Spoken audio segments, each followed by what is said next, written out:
ඔන්න ගෙදරක ඉන්නවා දුවලා දෙන්නේ. එක්කෙනෙක් ඩාලියා අනිත් එක්කෙනා ටානියා. right. උදාසීන පරමාණුවක් ඉලෙක්ට්‍රෝන පිට කරොත් හදන්නේ ධන අයන. ඉලෙක්ට්‍රෝන ලබා ගත්තොත් හදන්නේ ඍණ අයන. පිට කරන්නේ කවුද? කොල්ලෝ. හරිද? එහෙනම් ලබා ගන්න කවුද? කෙල්ලෝ. හොඳට මතක ගන්නද? right. මෙන්න මේ පරමාණුවක තියෙන සියලුම ඉලෙක්ට්‍රෝන න්‍යෂ්ටියට ආකර්ෂණ බල වලින් බැඳිලා තියෙනවා. මේ ඉලෙක්ට්‍රෝනයක් අයින් කරන්න අපිට නිකම් බෑ. යන්න කිව්වට යන්නේ අර එයාලා අපි දෙන්න ඕනේ මොනවද? පොඩි පගාවක් දෙන්න ඕනේ, ශක්තියක් දෙන්න ඕනේ. අපි මෙයාලට ඉලෙක්ට්‍රෝනයක් අයින් කරන්න. මේ ඩාලියයි ටානියයි ගත්තාම නෙමුණාට උන් දෙන්න දෙවිදිහක්. ටානිය එහෙම නැහැ. හරිද? ටානිය ටිකක් පොඩ්ඩක් මොඩ් කරනවා ලිප්ස්ටික් ගාලා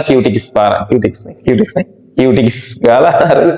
මේ යන ගෑනු නමෙක් දෙනවා තුන්වෙනි පාර්ශවය. හරිද? එලකිරි කොල්ලෙක් එනවා ඩාලියා එච්චර බෑ අමාරු කරනවා චරිතේ. මොකද මේකේ මොනවා කරත් ගෙදරට ගිහිල්ලා කියනවා. හරිද? මාමණ්ඩේ කේස් කරගන්න බෑ. නේ නිසා මොකද කරන්නේ? පොර බහිනවා ගේමට ටානියාගේ පැත්තේ. පොඩි ශක්තියක් දීපටි මෙයා ගැලිලා යන්නේ. එහෙමයි කියලා ඩාලියා ගලවලා ගන්න බැයිද? පුළුවන්. ගෑනු ළමයිනේ මෝඩයි. ඒ කියන්නේ අම්මට තාත්තට තියෙන බැඳීම වැඩි වෙන්න වෙනත් පාර්ශවයකට මෙයා ගලවලා දාන්න පුළුවන් හැකියාව අඩුයි. තේරෙනවද? හරිද? දුවලා පුතාලා මේ දුවලා විශේෂයෙන් දුවලා මතක තියාගන්න මේ නෑ. හරිද? මෙතරින් දුරස් වෙන තියෙන අවදානම වැඩි. හරිද? අනිත් පැත්තෙන් කොල්ලනේ මතක තියාගන්න. හරිද? හොඳට මතක තියාගන්න පුතා. උදාසීන පරමාණුවක් ඉලෙක්ට්‍රෝන පිට කරොත් හදන්නේ ධන අයන. ඉලෙක්ට්‍රෝන ලබා ගත්තොත් හදන්නේ ඍණ අයන. මේ මතක තියාගන්න. හරිද? ඉතින් ඔය මතක තියන්න මෙහෙම තමයි ක්‍රම තියෙන්නේ. හරි right. ධන කියලා කියන්නේ කොල්ලෝනේ. ඍණ කියලා කියන්නේ නම් ගෑනු ළම. හරිද? එහෙනම් මේ ඉලෙක්ට්‍රෝන පිට කරොත් එහෙම හදන්නේ ධන අයන. හරිද? එහෙනම් පිට කරන්නේ කවුද? කොල්ලෝ. හරිද? එහෙනම් ලබා ගන්න කවුද? කෙල්ලෝ. හොඳට මතක තියාගන්නද? right. එතකොට ඉලෙක්ට්‍රෝන පරමාණුවකින් පිට කරොත් එයා හදන්නේ ධන අයනයක්, පිට කරන්නේ කොල්ලෝ. එහෙනම් අනිත් පැත්තට ඉලෙක්ට්‍රෝන ලබා ගත්තොත් හදන්නේ ඍණ අයනයක්. පැහැදිලිද? ඒකත් මතක තියාගන්න. අයනීකරණ මේ ශක්තිය දෙක කතා කරන්නේ පුතා. හරිද? අයනීකරණ ශක්තිය කියලා කියන්නේ හොඳට අහගන්න. දැන් මේ බලන්න. මේ පරමාණුවේ න්‍යෂ්ටිය ධනාරෝපිතයි. හේතුව තියෙන්නේ මොනවද? ප්‍රෝටෝන. වටේ ඉලෙක්ට්‍රෝන මොනාරෝපිතද? ඍණාරෝපිතයි. ධනයි ඍණයි ළමයි ආකර්ෂණය වෙනවනේ. එහෙනම් මෙන්න මේ පරමාණුවක තියෙන සියලුම ඉලෙක්ට්‍රෝන න්‍යෂ්ටියට ආකර්ෂණ බල වලින් බැඳිලා තියෙනවා. ධන ඍණ ආකර්ෂණය වෙනවා. එහෙනම් පුතා අපි මේ ඉලෙක්ට්‍රෝනයක් ගලවලා ඉවත් කරන්න නම් අයනයක් බවට පත් කරන්න. ඒකනේ අයනීකරණය කියලා කියන්නේ. හරිද? අපිට ඕනේ මේ සෝඩියම්ගෙන් ඉලෙක්ට්‍රෝනයක් ගලවලා අයින් කරලා සෝඩියම් ධන අයනයක් හදන්න. ඉලෙක්ට්‍රෝනයක් ගියොත් ධනනේ හදන්නේ. right. මේ ඉලෙක්ට්‍රෝනයක් අයින් කරන්න අපිට නිකම් බෑ. යන්න කිව්වට යන්නේ හරිද? එයාලා අපි දෙන්න ඕනේ මොනවද? පොඩි පගාවක් දෙන්න ඕනේ, ශක්තියක් දෙන්න ඕනේ. අපි මෙයාලට ඉලෙක්ට්‍රෝනයක් අයින් කරන්න. ඇත්තටම පුතේ අපි දෙන්නේ තාප ශක්තියක් තමයි දෙන්නේ. මේ උදාහරණය ගන්නකො හරිද? ඔන්න හිතන්න ගෙදරක ඉන්නවා හරිද? මලකෙලියයි. මේ හරි එකම උදාහරණ හරිද? ඔන්න ගෙදරක ඉන්නවා දුවලා දෙන්නේ. එක්කෙනෙක් ඩාලියා අනිත් එක්කෙනා ටානියා. right. ඒ බලන්න ගෙදර අම්මයි තාත්තයි ඉන්නවා. හරිද? දෙන්නම එකම වයස අපි හිතමු නිමුන්න කියලා. හරිද? දෙන්නම එකම වයසේ. හරිද? ඔන්න O level පන්ති යන කාලේ. හරිද? මේ ඩාලියයි ටානියයි ගත්තාම නිමුන්නාට උන් දෙන්න දෙවිදිහක්. හරිද? මේ ඩාලියා ගෙදරට බොහෝම ලැබි ගෑනු ළමෙක්. හරිද? වෙන ඕනම දෙයක් ඇවිල්ලා අම්මත් එක්ක කියනවා, තාත්තත් එක්ක කියනවා, පන්ති යන්නේ ඉන්නේ තාත්තත් එක්ක. හරිද? අම්මත් එක්ක ඇවිල්ලා හවසට කතාවක් දානවා, මොකක් හරි මේ ඉස්කෝලේ පන්ති දෙයක් වුණා නම්. හරිද? පන්ති යන්නේ තාත්තත් එක්ක, පන්ති ඇරලා ආපහු තාත්තා එනකන් පන්ති කරලා ඉන්නවා එකයි යන්නේ. හරිද? කිසි ප්‍රශ්නයක් නැහැ. ඩාලියා ඇවිල්ලා හොඳ හැසිරෙන ගෑනු ළමයි. හරිද? ටානිය එහෙම නැහැ. හරිද? ටානිය ටිකක් පොඩ්ඩක් මොඩ් කරනවා ලිප්ස්ටික් ගාලා කියුටික්ස් ගාලා හරිද?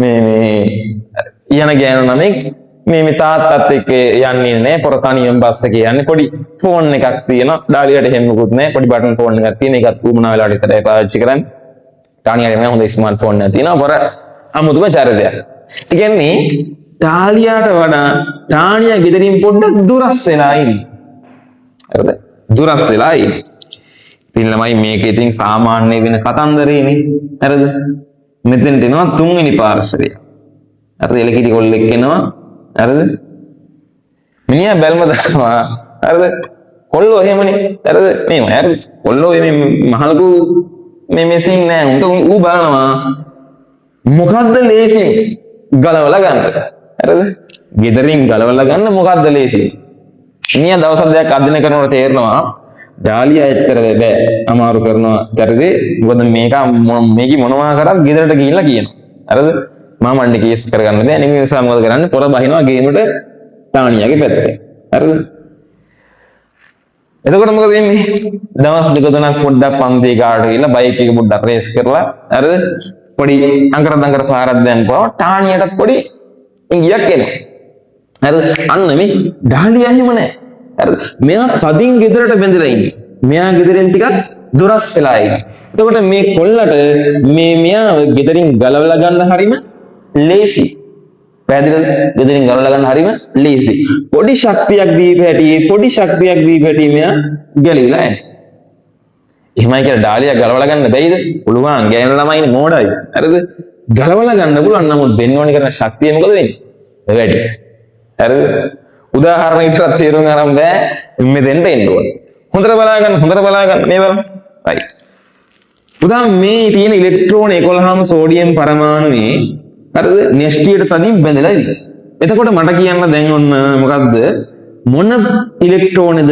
නෙස්ටියට ලිහිල්වම බැඳලා තියෙන්නේ උත්තර එනවා මොකද්ද මේ තුන්වෙනි ශක්තිය මට්ටමේ තියෙන අවසානම ඉලෙක්ට්‍රෝනය මේ ටානියාගේ ටයිප් එකේ ඉන්න ඉලෙක්ට්‍රෝනය තමයි ලිහිල්වම බෙදලා තියෙන්නේ එහෙනම් අපි අයනයක් බවට පත් කරන්න යනකොට හැමතැනම ඉලෙක්ට්‍රෝන ගලවන්න යන්නේ නැහැ ඕගොල්ලෝ මතක තියාගන්න ඕනේ හරිද ගෑනු ළමයි මේකෙන් පරිස්සම් වෙන්න ඕනේ හරිද right මොකද කරන්නේ මේ තියෙන අවසානම ඉලෙක්ට්‍රෝන තමයි පුතා අපි ගලවන්නේ හරිද ඒකත් හොඳට මතක තියාගන්න අපිට එතකොට ඇතුළට එන්න ගලවන්න තියෙන ඉලෙක්ට්‍රෝන ප්‍රමාණය මොකද මේ ඉලෙක්ට්‍රෝනයක් ගලවන්න තියෙන හැකියාව මොකද වෙන්නේ අමාරු වෙනවා අඩු වෙනවා එහෙම කියලා නොගලව ඉන්නව කොල්ලෝ නෑ අපි කොල්ලෝ හරිද අපි වැඩිපුර ශක්තියක් හර දීලා ගලවනවා පුතා ගෙදරට එහෙම නැත්නම් න්‍යෂ්ටියට හරිද දැන් ගෙදර තමයි න්‍යෂ්ටිය හොඳේ දැන් න්‍යෂ්ටිය තමයි ගෙදර හරි රයිට් ගෙදරට ළඟින්ම හිටපු ගෑනු ළමයව ගලවලා ඉවත් කරන්න තමයි මොකද්ද මේ කොල්ලට ලේසි උනේ තේරෙනවද එහෙනම් නිබලන්නකෝ පුතා පරමාණුක අරය කියලා අපි කිව්වේ න්‍යෂ්ටියේ ඉඳන් සංයුජතා හේවත් අවසාන කවචයට තියෙන දුර හරිද මේ බලන්න මේ පරමාණු වල නැත්නම් ආවර්තයක වමේ සිට දකුණට යන්න අර සංයුජතා කවචයට න්‍යෂ්ටියේ ඉඳන් තියෙන දුර එන්න මොකද වෙන්නේ අඩු වෙනවා හරිද දුර එන්න මොකද වෙන්නේ අඩු වෙනවා පුතා දුර අඩු වෙනවා කියලා කියන්නේ යා ලං වෙනවනේ. ඒ කියන්නේ හරියන්නේ අර මේ මෙතන ඉන්න ගෑනු ළමයා හරිද මේ දැන් ටානියා ගැන කතා කරන්නේ ඔන්න ටානියා හරිද ටානියා ගෙදරට ලං වෙන්න ඒ කියන්නේ අම්මට තාත්තට තියෙන බැඳීම වැඩි වෙන්න වෙනත් පාර්ශවයකට මෙයා ගලවලා දාන්න පුළුවන් හැකියාව අඩුයි. තේරෙනවද? හරිද? දුවලා පුතාලා මේ දුවලා විශේෂයෙන් දුවලා මතක තියාගන්න මේ නෑ. හරිද? ගෙදරින් දුරස් වෙන්න තියෙන අවදානම වැඩි. හරිද? අනිත් පැත්තට ඉතින් කොල්ලනේ මතක තියාගන්න. හරිද? හරිද? රයිට්. හොඳයි. රයිට්. උඹනේ ගෑනු ළමයෙක්ගෙන් ගෙදරට ලං වෙන්න මේ ඉලෙක්ට්‍රෝනයක් න්‍යෂ්ටියට ලං වෙන්න හරිද? එයාව අයනයක් කරන්න අමාරුයි. වැඩි ශක්තියක් දෙන්න ඕනේ. මේ ගෑනු ළමයෙක් ගෙදරට ලං වෙන්න වැඩි කට්ටක් කන්න ඕනේ කොල්ලෙකුට එයාව දාගන්න. තේරුණා? රයිට්. එහෙනම් ඉවරන්න. ආවර්තයක පුතා වමේ සිට දකුණට යන්න අයනීකරණ ශක්තිය මොකද වෙන්නේ? මේ එන්න මෙහාට වමේ සිට දකුණට යන්න ඉලෙක්ට්‍රෝනේ න්‍යෂ්ටියට ලං වෙනවා කියලා කියන්නේ බැඳලා තියෙන ප්‍රබලතාවය වැඩි. ප්‍රබලතාවය වැඩි නම් දෙන්න ඕනේ කරන ශක්තිය වැඩි. එහෙනම් අයනීකරණ ශක්තිය වැඩි වෙනවා. අරය අඩු වෙනවා අයනීකරණ ශක්තිය වැඩි වෙනවා. තේරෙනවද? රයිට්. දැන් ඔයාලට මේක ඊසි ගන්න පුළුවන් හිතලා. මේ පහළට එන්න අරය වැඩි. අරය වැඩි මේ බලන්න ගෑනු ළමේ ගෙදරින් දුරස් වෙන්න යාව ගලලා ගන්න ලේසි. ඒවත් මේවත් න්‍යෂ්ටියේ තියෙන ආකර්ෂණය අඩු වෙන්න මේ අවසාන කවචන ඉලෙක්ට්‍රෝන ගලවන්න. හරිද? ඌව ගලවන්න අපිට ලේසි. පොඩි ශක්තියක් දෙන්න. මෙහාට එන්න අරය වැඩි වෙනවා නම් අයනීකරණ ශක්තිය මොකද වෙන්නේ? අඩු වෙනවා. හරිද? මේක ආය බලන්න හොඳේ. ආය බලන්න ඔයගොල්ලෝ තනියම හිතන්න. තනියම හිත මේවා බලන්න පුතා. හරිද? මේකෙදි මේ කේස් එකක් නැහැ. එහෙනම් හොඳටම තේරෙනවා අද වීඩියෝ එක ටිකක් දිග වෙන්න ඇති. හරිද? මම මේ ඊළඟ වීඩියෝ එකෙන් ගෙන්නම් මොකද්ද විද්‍යුත් හිමිතාවය විචලනය එන්නේ කොහොමද කියලා. හරිද? මේකෙදි වෙන්නේ මොකද්ද? මතක තියාගන්න කාරණා දෙකයි. හරිද? අරේ විචලනය, අයනීකරණ ශක්තිය විචලනය. අරේ කොහොමද විචලනය වෙන්නේ? ආවර්තයක් ඔස්සේ එන්න අරය අඩු වුණා. කාණ්ඩයක් ඔස්සේ එන්න අරය වැඩි වුණා. ඩාලියාගේ ටානියාගේ කතාවෙන් වැඩේ කොට දාගන්න පුළුවන්. මොකද්ද? අර ඉලෙක්ට්‍රෝනයක් අපි අවසාන ශක්ති මට්ටමේ තියෙන එකව තමයි ගලවලා ඉවත් කරන්නේ. හරිද? එයා හැබැයි අවසාන කවචයක් කෙනා න්‍යෂ්ටියට ලිහිල්ව බෙදලා තියෙනවා. හරිද? හැබැයි අරේ අඩු වෙන්න බෙදලා තියෙන ප්‍රබලතාවය වැඩි වෙනවා. හේතුව අර මෙයා න්‍යෂ්ටියට ලං වෙනවනේ. ඒක නිසා ප්‍රබලතාවය වැඩි වෙනවා. අපි දෙන්න ඕනේ කරන ශක්තිය මොකද වෙන්නේ? වැඩි වෙනවා. එහෙනම් පුතා ආවර්තයක වමේ සිට දකුණට යන්න අයනීකරණ ශක්තිය වැඩි වෙනවා. කාණ්ඩයක උඩින් නම් පහළට එන්න මොකද වෙන්නේ? අයනීකරණ ශක්තිය අඩු වෙනවා. හරිද? රයිට්. එහෙනම් ඔන්න කතාවෙන් වැඩේ කොට දාගන්න පුළුවන් එන්නේ. රයිට්. අපි ඊළඟ වීඩියෝ එකෙන් හම්බෙමු. විද්‍යුත් හිමිතාවේ විචලනයත් එක්ක. ඒකටත් ඔහොම උදාහරණයක් තියෙනවා. හැබැයි මේක හරියට සෙට් කරන් ඉන්න ඒක බලන්න කලින්. රයිට්.